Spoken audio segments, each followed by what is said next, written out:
कायनात दा खालिक दुनिया ते तू करम अपना फरमा ते तू वास्ता आल मोहम्मद दा ते तू वास्ता ज़हरा दा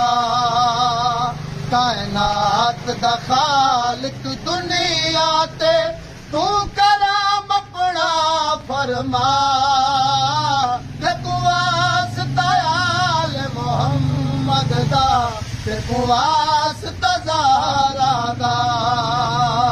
ते तू वास्ता आल मोहम्मद दा ते तू वास्ता ज़हरा दा बेशक तू कहार है या अल्लाह पर तेरा रहीम नहीं कोई बेशक तू कहार है या अल्लाह पर तेरा करीम नहीं कोई जे होई है सातों कोई कर माफ खता मौला ते तू वास्ता आल मोहम्मद दा ते तू वास्ता ज़हरा दा ते तू वास्ता आल मोहम्मद दा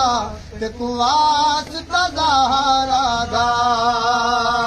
ते तू वास्ता आल मोहम्मद दा ते तू वास्ता ज़हरा दा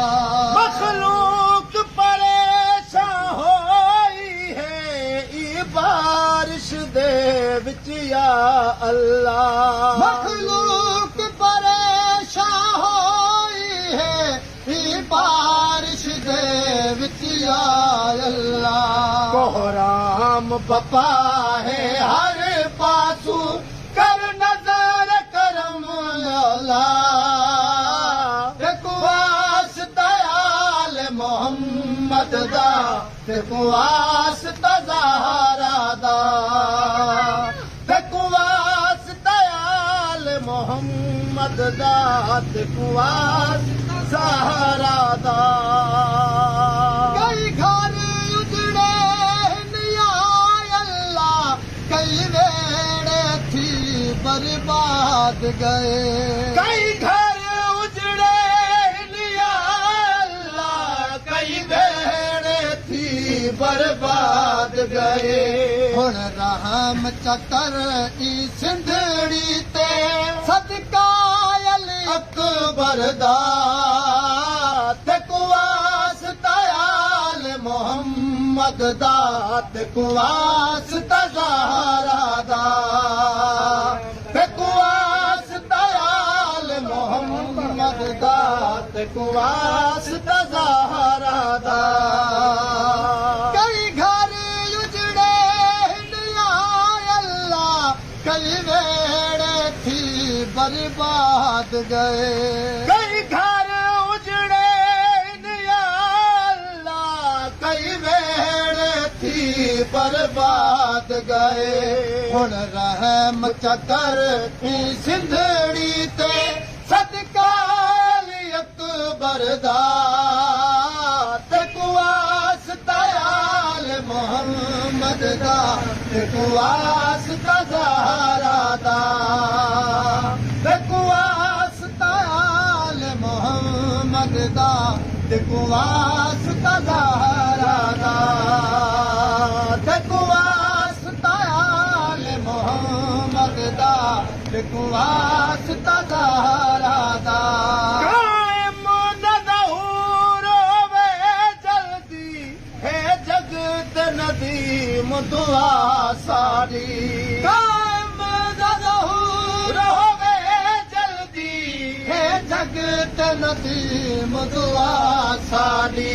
हर ज़ुल्म को आचन नर जिसदा देवे जग दुनिया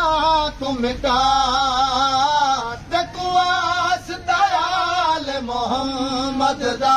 ते तू वास्ता ज़हरा दा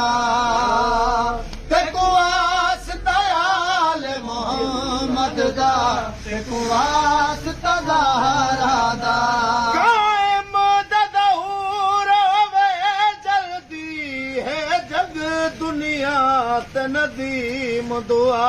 कायम दा ज़हूर होवे जल्दी हे जग ते नदीम दुआ साडी हर ज़ुल्म को आचन नर जिसदा देवे जग दुनिया तू मिटा ते कुआस दयाल मोहम्मद दाए ते कुआस तज़ारा दा ते कुआस दयाल मोहम्मद दाए ते कुआस तज़ारा दा आमीन आमीन सभी आमीन